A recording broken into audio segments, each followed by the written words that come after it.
네, 부동산 투자 어려워도 해야 되겠죠. 어려움을 극복을 하고 나면 여러분이 평생 모을 수 있는 것보다 몇 배는 더 벌 수도 있습니다. 부동산 투자를 많은 분들은 불로소득이라고 하는데요. 막상 여러분이 현장에 가셔서 투자해 보십시오. 굉장히 골수가 아프도록 힘든 작업이 부동산 투자고요. 정말 이 부동산을 투자를 하신 분들은 이 불로소득이 아니고 내가 정말 어려운 선택을 통해서 그리고 어려운 관리 이런 걸 더 남들보다 더 안 쓰고 그리고 잘 관리를 함으로써 부자가 되는 과정이구나 하는 걸 느낄 수 있을 겁니다. 부동산 가격이 아파트 막 오르고 나면 결국 다음에 재개발, 재건축 투자 오르고 그다음엔 또 다세대 주택 또는 오피스텔 오르게 됩니다. 그리고 그러한 확산의 정도가 서울, 강남에서 강북으로 그리고 경기도 판교, 분당 그리고 일산 이렇게 퍼져 나가다가 어느 순간이 지나고 나면 이제 다 찼구나라는 생각과 더불어 규제가 다 들어가게 되면 다시 또 서울 중심으로 오는 경향이 있습니다. 그래서 서울에 요즘 중심으로 대도시로 이렇게 오는 중심의 상황을 오를 때는 너무 비싸니까 재개발, 재건축 투자 그리고 또 소액 투자를 고민하게 되죠. 소액 투자를 하는 것들은 자기 자신을 위한 투자도 있을 수 있겠지만 우리 자녀들, 우리 자식들이 미래에 내 집 하나는 혹시 너무 비싸져서 못 구하는 거 아니야? 그래서 자기 자녀들을 위한 투자를 많이 하게 됩니다. 그중에 많이 찾는 그러한 투자가 재개발 지역이라고 보시면 될 것 같습니다. 그래서 이 재개발 투자를 공부를 하려면 이거 한 2박 3일 밤 펴면서 공부를 해야 되죠. 그러나 여러분들은 공부하지 마시기 바랍니다. 여러분이 믿고 여러분이 정말 신뢰할 수 있는 전문가 만나시면 그분들이 다 이미 공부한 거 그냥 펼쳐져 놓고 여러분한테 좋은 안내, 지도자 잘 만나면 된다. 이렇게 생각을 하셨으면 좋겠고요. 오늘은 그래도 재개발 투자의 좀 핵심적인 부분, 어떻게 투자해야 될 것인가, 그리고 재개발은 왜 안전한 부분이 있는가, 이런 부분들을 한번 살펴보도록 하겠습니다. 제목은 부동산 경기가 불안할 때는 재개발 투자를 하라. 그러니까 이 부동산 경기가 불안하다. 이걸 좀 먼저 이 불안이라는 부분을 좀 이해를 해야 되겠죠.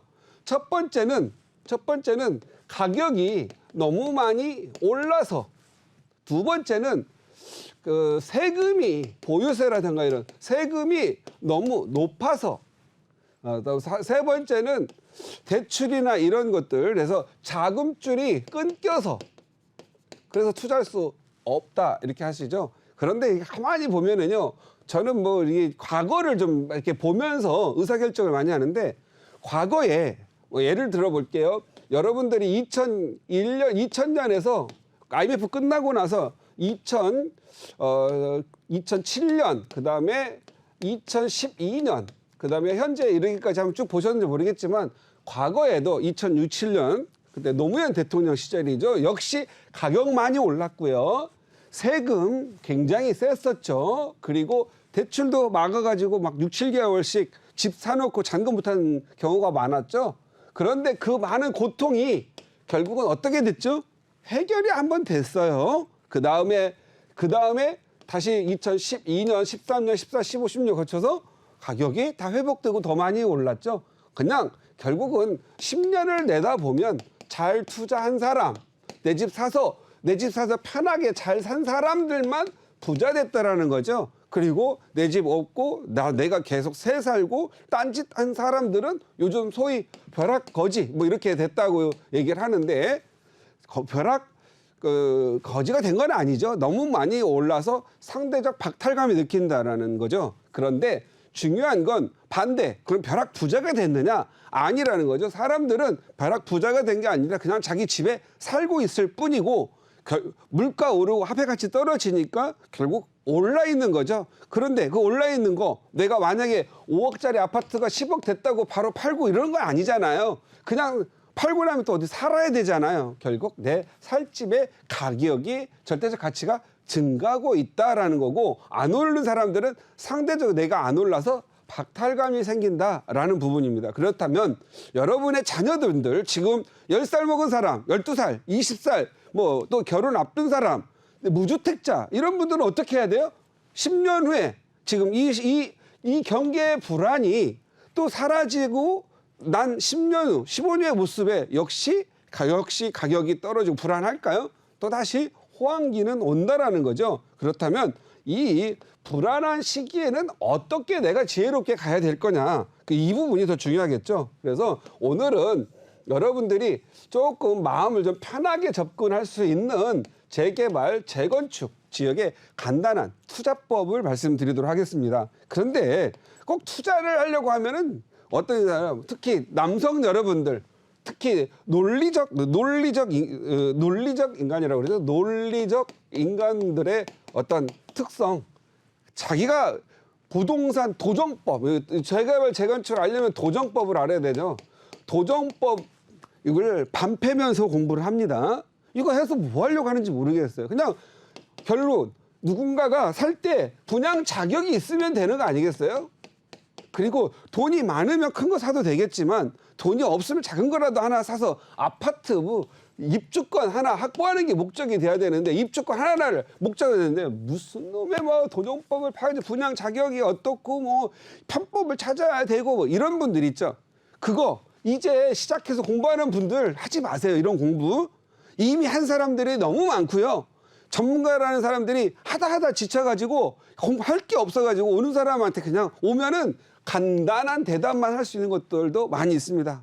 저도 과거 뭐 용산, 뭐 저기 성수동, 뭐 마포 이런 데 하면서 정말 많이 공부를 했고 당시에 강의도 참 많이 했어요. 강의해가지고 내가 지금 생각해 보니까 정말 그때 많이 왔던 수강생들한테 지금 미안한 게 뭐냐면 강의한다시고 머리 차갑게 해가지고 계속 공부시키다가 1, 2년 공부하고 하다가 투자 못하게 한 게 더 미안해요. 그냥 그 사람들 왔을 때 당신 뭐 공부하는데 이거 직장 다니면서 본업에서 열심히 해가지고 진급자라고 실력 있는 사람으로서 직장 상사로서 인정받아야 되는 이거 공부해서 어디다 써먹을 그 부동산 공인중개 하실 거냐고 물어보고 하지 못하게 하고 투자를 시켰더라면 오히려 낫지 않았겠나 생각이 듭니다. 근데 뭐 이걸 가지고 공부를 제가 왔던 때는 뭐 이것도 3일짜리씩도 공부한 적도 있어요. 뭐 하루 6시간씩 3일씩 마스터 과정 해줘 봐야 그 사람들 투자할 줄도 모르고 안 합니다. 이거 그냥 간단하게 정말 제대로 된 스승 멘토 만나가지고 좋은데 그냥 딱 찔러서 하셨으면 할 겁니다. 그래서 오늘 강의는 불안할 때는 정말 하나라도 제대로 투자를 해라.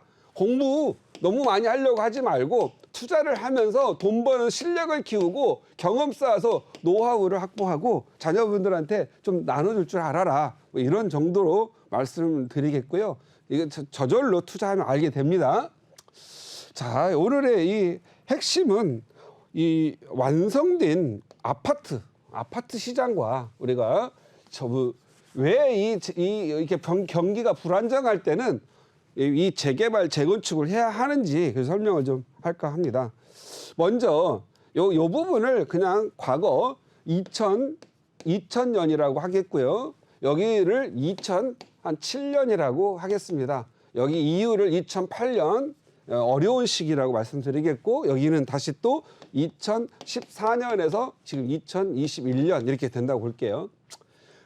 만약에 여러분들이 여기서 아파트, 그러니까 현재 살고 있는 100% 완성된 아파트는 가격이 내리고 가격이 이렇게 올라가다가 어느 순간에 내리기도 합니다.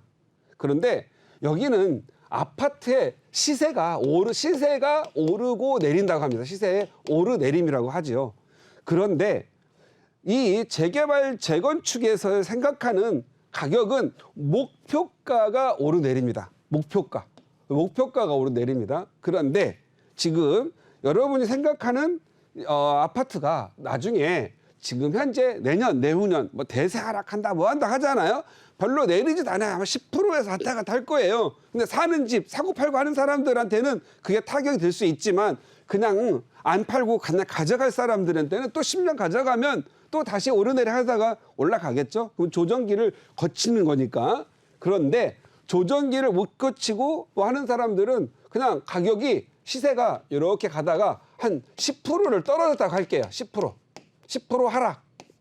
그래서 10% 이제 하락이 됐다고 할게요.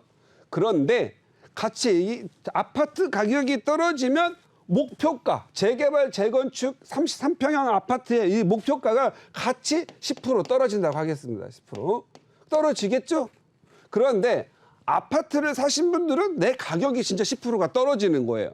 그러나 재개발이나 재건축, 특히 재개발이라는 용어 하나로 통일할게요. 재개발을 사는 사람들은 내가 시점이 요 시점이라고 할게요. 요 시점. 가격이 이제 떨어진다고 하는 시점. 그러면 가격이 원래 예상은 이렇게 2단계, 3단계를 거쳐서 오르기로 했는데 목표가가 10% 떨어졌어요. 그러면 떨어졌겠죠? 그런데 목표가가 떨어진 것이지 이렇게 목표가가 10% 이렇게 원래 목표가가 여기였는데 10% 떨어졌다고 할게요. 그러나 이 시점에서 가격은 계속 오른다는 거죠. 이게 더 핵심입니다. 그러니까 목표가가 떨어진다고 해서 내가 갖고 있는 현재 가격까지 떨어지느냐? 그건 아니라는 거죠. 그래서 이 가격이 이만큼 오르기로 막 작정을 했는데 시세가 떨어지다 보니 같이 아파트 떨어지는 만큼 목표가가 떨어져서 이만큼 오를 게 이만큼밖에 오르지 않는다라는 거죠. 결국은 오른다, 상승한다라고 일단은 보고요. 그러면 가격이 막 하락기에도 얘는 상승을 조금만 해줘요. 그런데 하락기가 지나서 불안정해서 안정으로 바뀔 때 이제 아파트 가격 오르겠죠.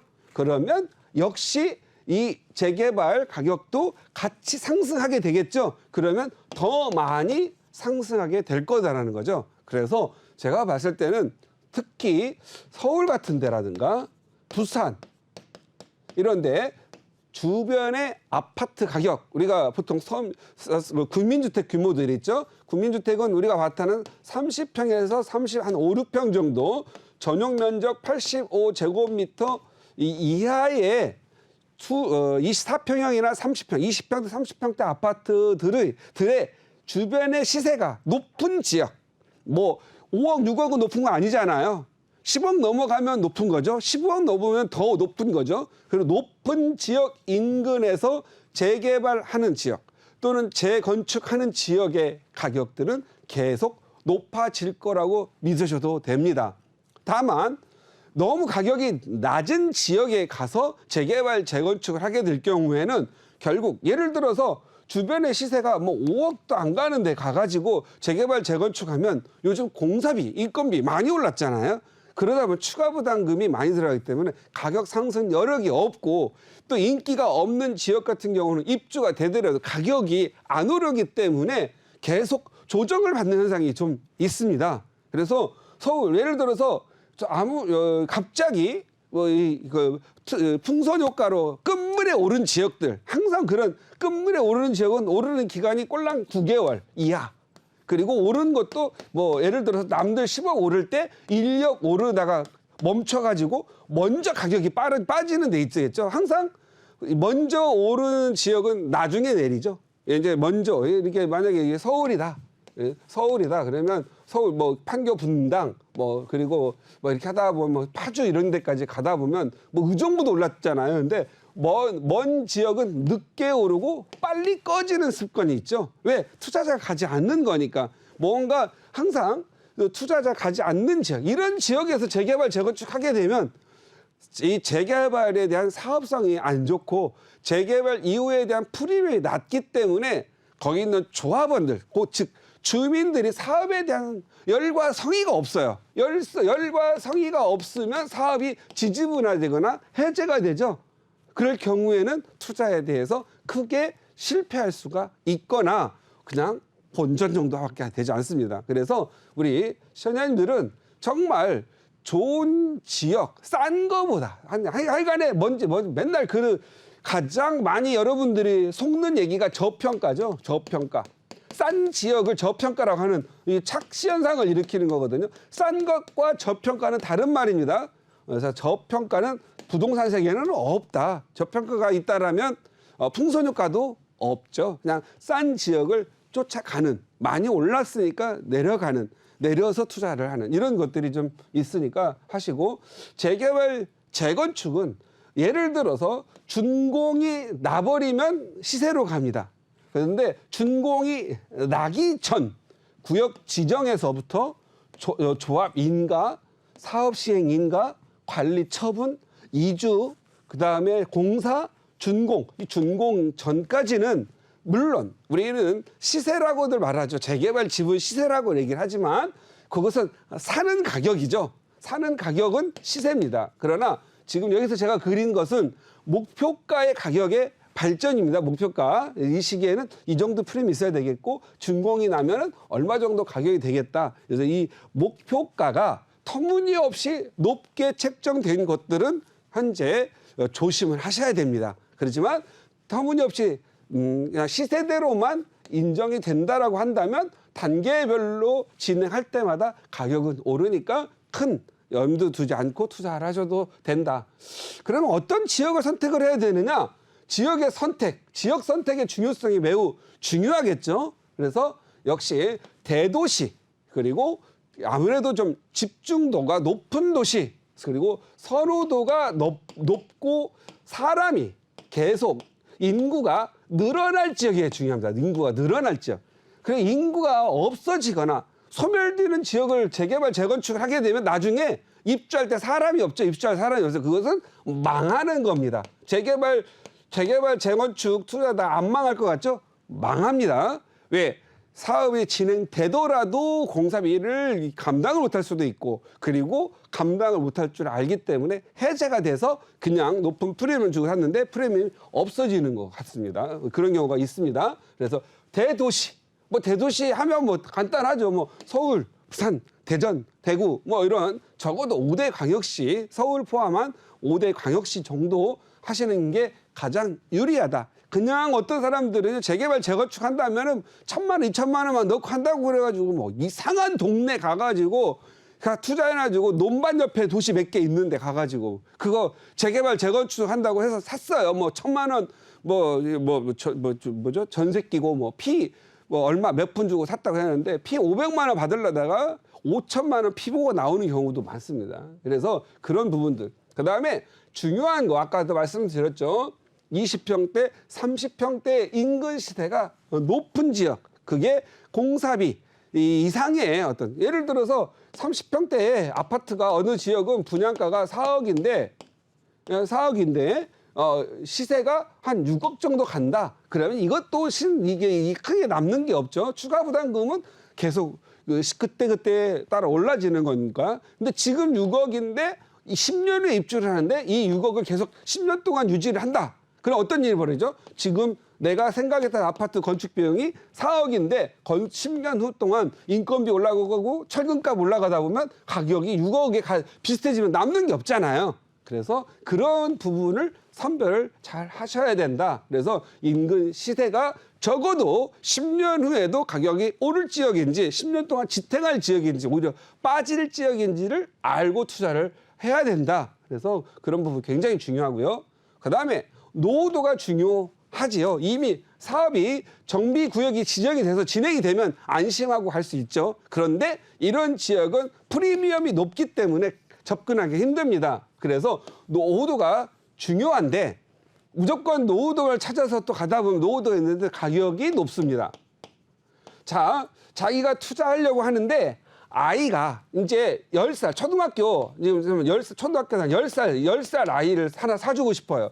이 아이는 졸업을 하고 하려면 25세 이후에 세대 분리가 가능한 거예요. 그러면 25세, 15년 동안만 투자하면 되는 것을 그냥 괜히 노후도 15년 동안에 걸쳐서 투자해야 될 것을 노후도가 다 돼 있는 뭐 사업시행인가라든가 만약 관리처분 난 데 가가지고 한 4, 5년 만에 입주를 했어요. 그러면 여기 15세짜리 중학생이 집 하나 갖고 15억짜리 갖고 있다 할게요. 그러면 부모가 뭐 해줘야 돼요? 다 이제 집 관리해줘야 되죠. 추가 부담금 또 내줘야 되죠. 또 종부세, 보유세 내야 되죠. 이거 골치가 아픕니다. 그래서 10살짜리는 15년 정도 할 수 있는 예정지 정도가 좋죠. 예정지.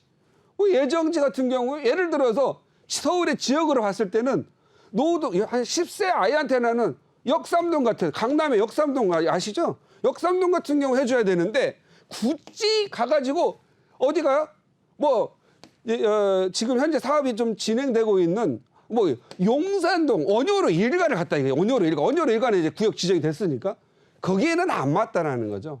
그런데 나이가 25세 정도가 되고 직장을 다니는데 굳이 멀리 보겠다고 싼 거 찾는다고 해가지고 어디를 가냐?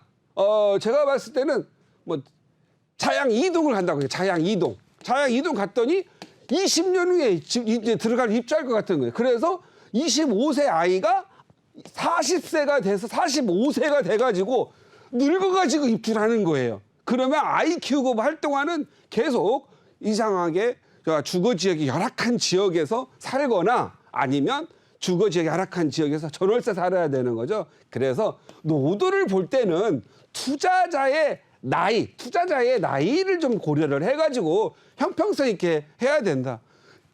저도 똑같은 그런 경우가 있는데 저는요 고등학생일 때는 그냥 고등학생은 고덕 이거 좋습니다. 고등학생들 중학생은 고덕 같은 게 좋고요. 나이가 만약에 대학 직장을 다닌다 그럼 대흥동 같은 데 좋습니다. 아니면 강남 좋고요. 뭐 반포도 좋고요. 그런데 아이가 중고생 정도 된다. 그러면은 뭐 노후도가 너무 많이 진행되고 한 10년, 8년 기다렸다가 정비국 지정이 되는 그런 지역, 뭐 역삼동, 뭐 양재동, 뭐 이런 데가 좋죠. 합정동도 매우 좋은 지역 중에 하나가 되겠죠. 그렇게 그래서 이 무조건 투자하지 말고 무조건 돈 있다고 투자하는 거 아니거든요. 돈이 없어도 좋은데 투자하는 방법이 있다. 그 다음에 요즘 재개발, 재건축 한다고 당장 몇 푼 좀 벌려고 소규모 재개발, 뭐 가로주택 사업 이거 있잖아요. 얼른 뭐 이런 거 나 투자 좋아하진 않아. 하지 마세요 이런 거. 이거 무슨 부동산을 주식 다루듯이 막 단타쟁이들 하려고 하는 거 있죠. 이건 안 좋습니다. 그냥 예를 들어서 가로주택 사업 가로주택이나 소규모 한다 하더라도 한 200세대 규모 이상 정도 뭐 돼야 되는데 70세대, 뭐 80세대 이런 가로주택 해가지고 나중에 자기 주변에는 아파트 돼가지고 1000세대, 뭐 500세대 이렇게 하고 있는데 70세대, 80세대는 당장 전세는 높게 나오지만 나중에 팔 수가 없어요. 그래서 나홀로 아파트들이 항상 사는 분들이죠. 나홀로 아파트 갖고 계시는 분들이 항상 박탈감이 심해요. 나하고 살 때는 비슷했는데, 나 분양받을 때는 같이 5억이었는데, 옆집은 한 15억 갔는데, 나는 아직도 8억이에요. 아유, 그때 내가 그냥 이거 가로주택 하지 말고, 좀 제대로 투자를 할걸. 그 돈 몇 푼 벌려다가, 이게 뭐 저평가돼서 쌓여가다가, 나 이거 반대예요, 개인적으로. 이건 도시 계획도 이거 좀 망치지 않나, 이렇게 싶습니다. 그래서 이런 거고, 그냥, 재개발 또는 재건축을 하는데 요즘과 같은 경우에는 제가 좀 뭐 개인적으로 이 정부에서 부동산 정책 하나가 조금 그래도 잘 됐다 하는 거 있죠. 그거 3080 공공 주도로 하는 거 있죠. 공공주택 복합 복합 개발 있죠. 이거 괜찮은 것 같아요. 용적률도 많이 주고 그다음에 단지 규모도 크게 하고 그다음에 샀다 팔았다 할 수 있게끔 하지 안 들고 특히 재개발 재건축 하다 보면 원주민들이 갖고만 있으면 되는데 뭐 가격 좀 갖고 있다가 몇십 년간 가격 좀 오르면 뭐 1억에 샀는데 한 3억 오르면 4억으로 팔고 나가거든요. 그래서 나중에 가서 15억 하는 거예요. 그때 가슴이 끓죠. 그래서 공공주택 하고 나면은 다음에 사는 사람들은 황금청산 되잖아요. 그러니까 요것은 산 사람들에게 지구 지정이 되면 굉장히 좋은 거죠. 이거 배 아프지도 않고 자기도 부자 될 수 있으니까. 그리고 추가 부담 때문에 고민하시는 3080 되신 분들 추가 부담금 못 들어가면 전세 놓으세요. 전세 놓고 추가 부담금 내고도 남는 돈으로 전세 살잖아요. 그러면 지금 개발하기 이전에 빌라나 막 어두운데 사는 것보다 전세 가가지고 전세 사는 게 그 전세 뺀 돈으로 더 좋은 데 살 수가 있다라는 거죠. 이거 반대파 애들 막 이상하게 얘기하고 있는데 저는 3080은 이번 정부에서 이거 괜찮은 것 같아요. 그 다음에 서울시에서 하고 있는 신속통합계획 이건 빨리 공급하려고 하는 건데 이건 기존의 민간 재개발과 결합 방식이고 요거 공공주도 요것은 특별법인데 이 특별법으로는 공급 문제가 해결이 되고 나면 특별법은 사라지지 않고 원래 재개발 재건축 가장 좋은 건 저는 그동안 이 부동산 특히 재개발 재건축을 보면 도시 및 주거환경 정비법에 의한 재개발과 재건축 이게 가장 안정되고 가장 우리 사회에게 맞는 그런 법이 아닌가 싶습니다. 다만 옛날에 이제 박원순 시장 시절에 이 갑자기 정비지수라는 걸 넣어가지고 다 해제해버리고 다 안 해가지고 서울에 25만 가구 정도가 나올 게 사라져버렸잖아요. 근데 이제 그건 이번에 이제 신속통합 기획을 하면서 그런 부분 없앴고 정비지수를 그걸 폐지를 함으로써 그동안 도정법으로 왔던 정상적인 재개발 재건축이 간다라는 거고요. 결국은 노후도가 맞아야 된다는 거죠. 전체의 평균 노후도가 60% 이상이면 되기 때문에 그 정도가 되면 국가의 자원의 낭비도 없으면서 또 적절한 도시를 개발하게 되는 거고 보통 재개발 재건축으로 가는 지역들은 요즘 재건축도 자그마한 것들은 통합 재건축을 하잖아요. 적어도 아파트가 제대로 준 기능을 하려면 한 500세대 정도 요 정도가 나오는 규모들 최소한 일단 1단지 2단지 하면 250세대 정도 이상이 나와야 관리비도 좀 줄일 수 있고 그다음에 우리 관리사무소도 좀 직원들 좀 두어서 어느 정도 관리하면서 깨끗하게 잘 만들어갈 수 있는 게 아닌가 싶고요. 마지막으로 이 재개발 재건축 투자는 위치만 잘 선정하고 나서 아까 나이에 맞게 돈에 맞게 그리고 사업 정하고 나서 사업 시기가 언제이냐 따라서 가격이 달라지니 투자 규모를 결정을 하라 이렇게 생각합니다. 이거 제가 봤을 때는요 재개발 재건축 투자하시는 분들 공부 좀 조금 했다고 뭐 잘난 체하다가 이상한 데 막 투자 많이 하거든요. 이건 재개발 재건축 투자하시는 분들은 적어도 좋은 선생님 만나서 방향 잘 맞춰서 가시기 바랍니다. 그래서 정 모르면 돈에 맞추어서 뭐 서울, 부산, 뭐 대구 뭐 이런데 그다음에 뭐 광주도 뭐 광천동 광주 고속버스 뒤쪽 그런데 좋잖아요. 이게 입지가 좋은 곳들 이런 지역으로 그냥 딱 찍어서 하시고 너무 큰 거 사는 거 뭐 예를 들어서 재개발 재건축을 사는데 대지 지분을 뭐 30평짜리 사고 이거 뭐 이상한 투자를 하는 분들 많아요. 그 돈이 막 뭐 넘쳐나면 모르겠지만 그냥 한 평 대지 한 평이든 아마 뭐 5평이든 3평이든 작은 거 사가지고 25평짜리 아파트 갈 수 있는 그런 정도면 됐지. 그냥 뭐 큰 돈 투자하는 것보다 작은 투자로 크게 벌 수 있는 그런 부분으로 갔으면 좋겠고 앞으로 뭐 핵가족화 돼 있잖아. 이제 우리 사람 1인 또는 2인 이런 또 많아야 막 2~3명 이런 정도 가족이기 때문에 뭐 큰 데 살려고 하지 마시고 서울 도심은 25평 또는 30평 아파트면 충분하다. 특히 지방에 계신 분들 또 서울이나 대도시 밖에서 사시는 분들은 뭐 집값 싸니까 막 40평 살거든요. 40평, 50평도 살아요. 근데 나중에 팔 수가 없어요. 수요도 없으니까. 평생 살아야 되는데 40평, 50평 사가지고 넓게 살다가 그 집 팔아야 서울 오려고 오면 빌라도 못 산단 말이에요. 서울에는. 그러니까 너무 큰 거 살려고 하지 마. 특히 신혼부부들. 그냥 시작을 할 때 전세 멋모르고 막 큰 거 전세 살아가지고 뭐 가구니 뭐니 침대니 뭐니 크다 보니까 이사를 나중에 갈 수가 없어. 혼수용품이라 엄마가 해준 거라 버릴 수도 없으니까 계속 큰 집 찾아다니다 보니까 결국은 자기 출근지에서 2시간 정도 더 걸리는 편도만 아침에 올 때 저녁할 때 한 3시간 4시간 걸리는 그런 출근지 사는데 그건 타당하지 않다. 그래서 특히 신혼부부들 혼자 사시는 분들 이런 분들 시작을 할 때 작은 아파트에서 시작을 하고 낡은 아파트에서 시작을 해라. 그런 분들이 부자 됐다. 크고 넓고 주차장 좋고 새소리 나고 공기 맑은 데서 신혼부 시작한 사람들 있잖아요.